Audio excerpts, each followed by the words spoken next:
Okay, hello, hi, welcome back to the Healing Girl Chronicles. It is I am back. If you're new to the channel, welcome, welcome, welcome. And if you are returning, thank you very much for returning. And as you know, this is a space where I chronicle my experience with healing. Basically, it's a channel that or it's a space that I've created where I hope that anyone who's listening to this will find relatability, commonality, and community. So that you don't feel alone and you don't think you're crazy. Like I'm sure you've been told that you're crazy. So yeah, I want to speak about today. I mean, I'm not really sure what I want to speak about, but I think I'll get the gist of it as I carry on talking. But I just want to say that so I've turned 32. Woo-woo. Crazy because I mean I don't know what I thought 32 would think about. I don't even remember. I don't recall thinking about how it would feel to be this age, or I really don't know. And I feel like I've lived life that kind of warrants an experience of being maybe a 60-year-old. But at the same time, I think that my healing has also rejuvenated my soul where I feel young. I think in my previous video, I said I feel old and I feel young at the same time. And that hasn't changed because I think 32 is a number, yeah, but it doesn't really feel, or more importantly, I think maybe it doesn't feel like 32 because it doesn't, my 32 doesn't look like maybe a peer's 32. So I feel like in a way I'm 32, yes, but I don't really have the quote unquote uh, surroundings or achievements or material possessions that would warrant a person being 32. If anything, I feel like I'm starting my life. I feel like I'm at entry level. I mean, so it's been interesting. I don't feel any different. Um, I'm more aware of the fact that I'm getting older in age, but at the same time, because of that, I feel behind. I feel like embarrassed. I feel a bit of shame. I feel like I am. I don't know. I feel like I haven't really um, made good decisions in my life, and because of that, I feel like I don't really have the wherewithal or the kind of things that I think other 32-year-olds have that would make them feel maybe secure in their age. Because like I said, it's like in your 20s you can be reckless, you can do whatever, and then you're in your 30s, you need to have everything figured out. You need to have a car, you should have now maybe established yourself in your career, and you need to have a place or an apartment or a house that's your own, and maybe you're married, you have kids, and none of those things pertain to me. So because of that, I have an insecurity with the fact that yes, I'm 32, but I look at maybe somebody younger than me who's 25 and they have all of the things that I've mentioned, and I just feel like, what have I been doing with my life? And because of that comparison that comes naturally, I have to remind myself that, okay, I don't know that person's life experience. I can only speak about my lived experience. And because of my lived experience, I just took a different route. And because of taking that route, it has brought me here. And because of that, also, I need to obviously practice grace for myself. practice self-compassion, practice patience, practice forgiveness, practice self-acceptance, and refuse to kind of beat down on myself. Because when I think about my life experiences, and if somebody were to relate to me my life experiences back to me, I think I'd have more compassion for them. I think I'd have more empathy and understanding for them. And I'm learning to do those and be those things for myself. And because again, at 32, I've changed. The things that I've wanted have completely changed.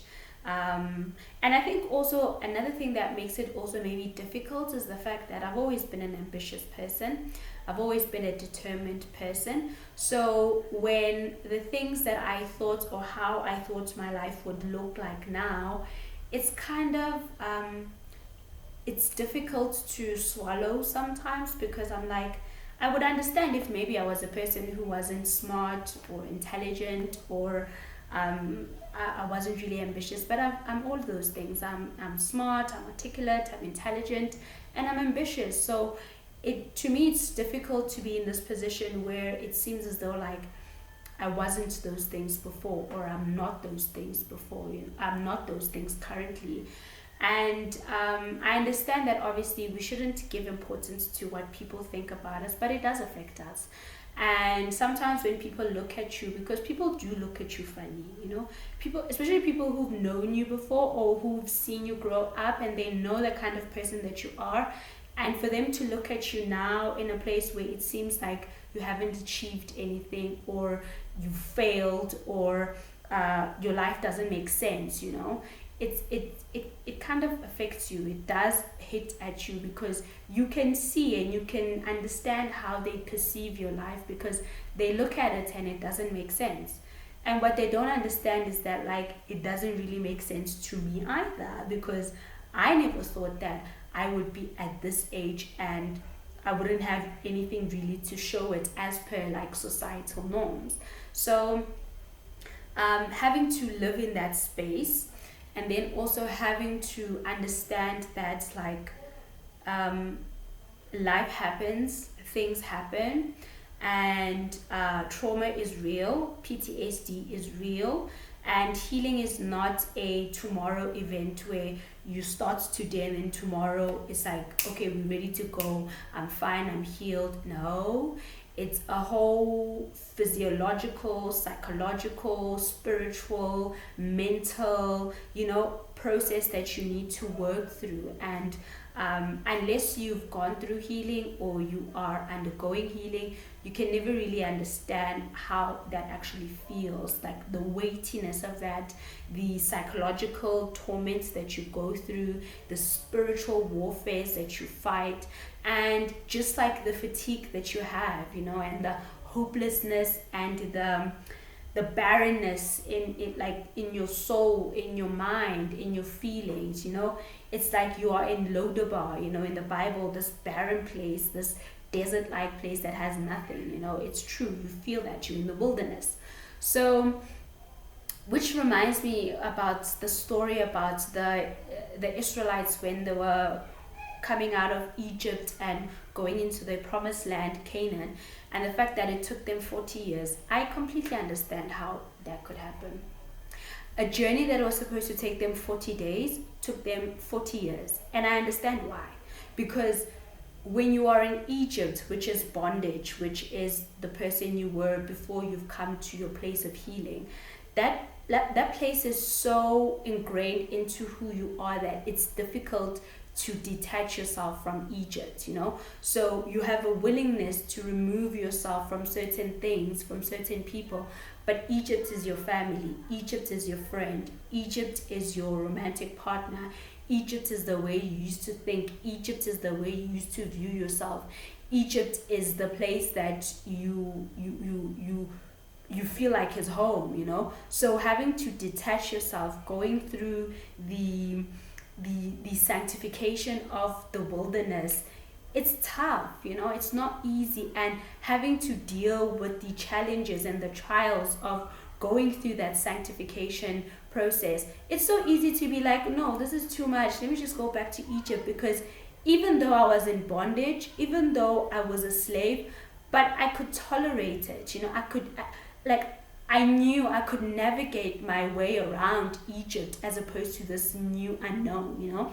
And that's exactly how I feel. I feel like I'm in the wilderness, and again, the wilderness is a journey. Initially, it's like you in this place, and it's shocking and it's jarring, but as you are journeying, you kind of adapt, you kind of get used to it. And as you reaffirm yourself in what it is that you really want for your life, you are able to then refrain and to stop yourself from going back to Egypt when those triggers come, or when those impulses come, or when that feeling of this is too much, like I can't deal with this. I never imagined that healing would feel like this, and you just want to revert back, and you want to be like, okay, I'll do whatever you say. I'll stop speaking my truth. I'll be quiet. I will do as you want. I will look the other way. I will ignore. I will go back to the sense and the state of dormancy, and having to fight that, and having to be like, no, like this is who I am now. God allowed me to have certain revelations for a reason, and I need to honor that, because what he has planned for me and where he's taking me is greater, and he doesn't want me to be in that place, and I myself don't want to be in that place anymore. That's why I left. So having that kind of continuous mental fortitude of staying in the wilderness and moving through the wilderness, and having this faith, because the truth is, all of us can have faith when the sun's out, but it takes a different kind of commitment to remain faithful when all you see is darkness, and it's barren, and it's like you've got attacks from left, right, and center. You don't actually know what's going on. And to hold on to having faith. One of my idols and mentors, Nipsey Hussle, rest in peace, love him. He speaks about having unlimited faith. And when I think about it, to me, I just have a profound sense of respect for him that kind of surpasses anything that I can have for another person, except of course Yeshua. But for him, because obviously Jesus was without sin, so it's easy for me to look at somebody who's flawed, somebody who's made so many mistakes, somebody who's sinned, for me to have relatability with that, because I'm not Jesus, and I have more commonalities with people who have committed sin, who have made horrible mistakes. I understand them better. So Nipsey Hussle being this figure in my life of this person who has gone through so much in his life, but he always speaks about having unlimited faith. And when I think about it now, because I'm in a space where I'm having to adopt that mentality of having unlimited faith, and actually coming to realize that, whoa, that's really difficult.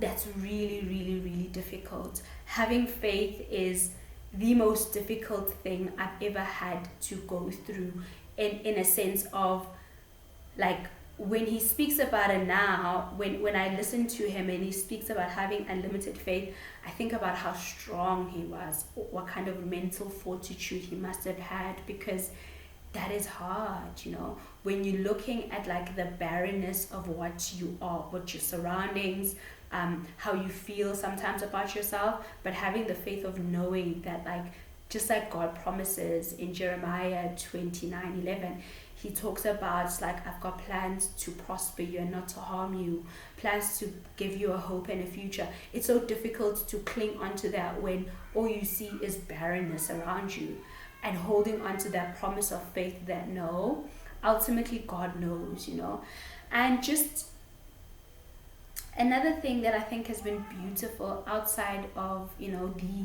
massacre of healing, has been just getting close with God during this time, and fully understanding Matthew chapter 3 verse 33, which says that Seek ye first the kingdom of God and his righteousness, and all these things shall be added unto you.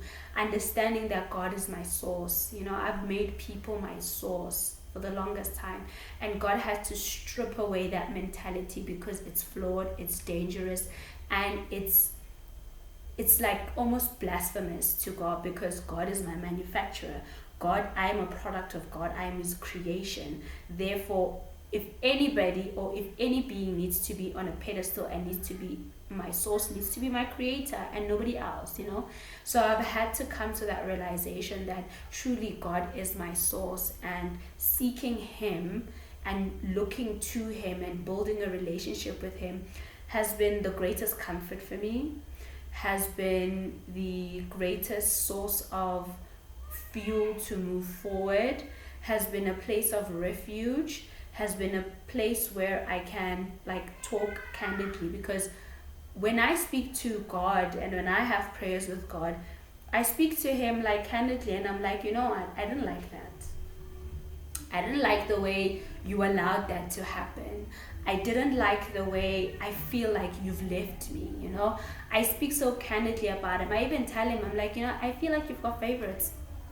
And I feel like why are you allowing this person, why are you allowing this to happen? You and I know what actually happened. Why are you allowing this narrative to gain traction? Why aren't you stepping in? Why aren't you punishing that person? Why aren't you dealing with that person? Why aren't you dealing with the situation? I speak to God in that aspect where I question, I speak to him, I cry, I get angry, I've removed this mentality of I have to even pretend to him, because there's no pretense now, and I'm thankful for that, because as a former people pleaser, the disease to please, I've always felt like I need to show up in a certain way, prim and proper, not showing anything, not saying anything that would cause people to look at me in a certain way, and even coming to God with the same kind of pretense of being like, everything's fine when everything's not fine.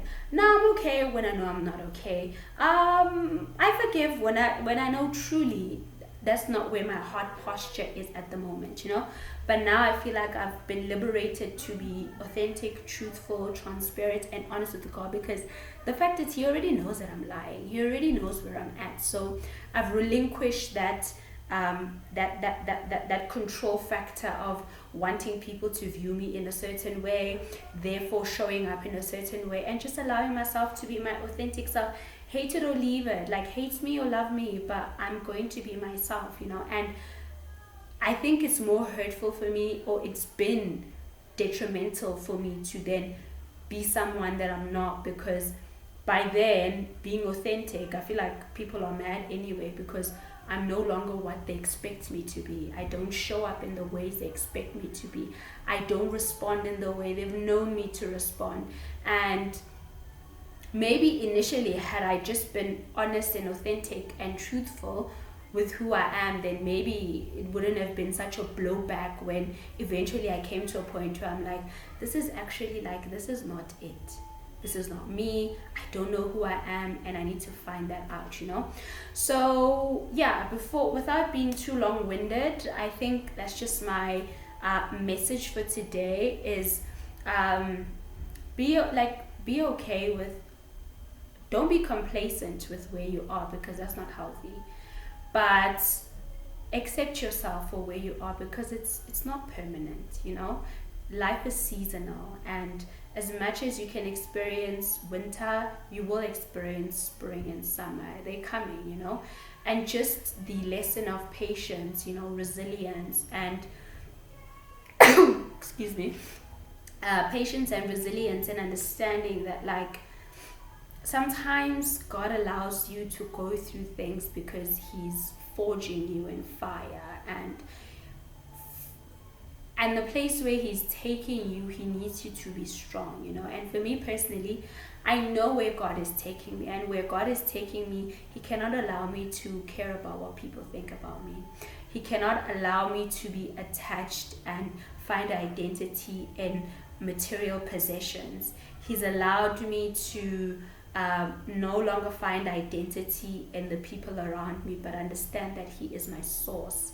He's allowed me to see for myself and to prove for myself that indeed anything that I go through, I will survive it, and I don't have to resort to certain sources of escapism, whether that's suicidal ideation, whether that's smoking weed, whether that's finding comfort with men, So God has just been cleansing me. He's just been sanctifying me and allowing me to see and understand, like, where I'm taking you, I need to prune you, I need to get you ready so that you don't fall apart, so that you don't crumble, So yeah, I'm learning to have thick skin. I think, okay, I want to end the thing, but I just want to say something that happened recently. So old me, people pleasing me, disease to please me. Whenever somebody would say something to hurt me, I would fall apart and I would crumble and I would cry. So we recently had a situation, a family situation, where a family member was saying all kind of manner of horrendous things to me, that they knew what they were saying when they were saying those things. So it was intentionally meant to hurt me. But in that moment, I don't even know, I know it was God, because in that moment, I felt the sense of peace. Normally when these things would happen, or when somebody says something to me, I would feel my heart beating. I would feel my heart palpitating. I would feel it, like I would feel even the heat. I would feel the heat like rising up. I'd feel warm. I'd feel agitated. I'd shake. But in that moment, I was just so peaceful. And in my mind, I could even go and be like, what is happening? So this person is trying to say these things because they want me to respond in a certain way, and I'm not going to do it. Instead, what I was able to say was like, you're not my judge. You are not God. Whatever you're trying to say is not going to hurt me. And as I was saying these things, I could see them getting riled up, because it was like, this is not how I expected this to go, because they're expecting me to go crazy, right? Because I'm reactionary. But because in that moment, and I think it's just testament to healing, is not, you don't waste your time in healing. You don't waste your time in doing self-development and helping yourself and healing yourself and introspecting, because there are moments that come and you are like, we're not doing that. We're not going to react. So I was actually quite chuffed with myself, and I was laughing and I was happy, because I was like, I didn't fall into the trap. I was able in that moment to pivot and move in a different direction. And whatever daggers that were thrown at me, they didn't even impact me. And I was just like, okay, I get it now.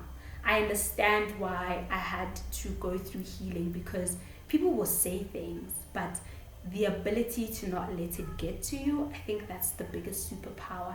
And because I'm aware of the superpower now, I'm like, okay, cool, bet, let's go. Because I'm understanding now that actually I don't have to fall apart when somebody says something to me to hurt me.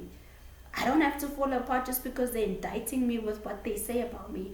I don't have to crumble. I can move on and be like, okay, that's your opinion and it has nothing to do with me. And I don't have to react anymore. And to me, that has been like the biggest kind of thing recently, that I've been like, okay, so there's progress, there's progress, and I'm thankful for it. And I hope, like, I hope whatever was said resonates with you. I hope, and not that I wanted to resonate with everybody, because it won't, but I hope that whoever is meant to hear this, listen to this, finds it, listens to it, and finds relatability, and is able to relate and not feel so alone. So thank you again for listening. I'll try and be more consistent with my messaging, but I don't, I think consistency is important, because,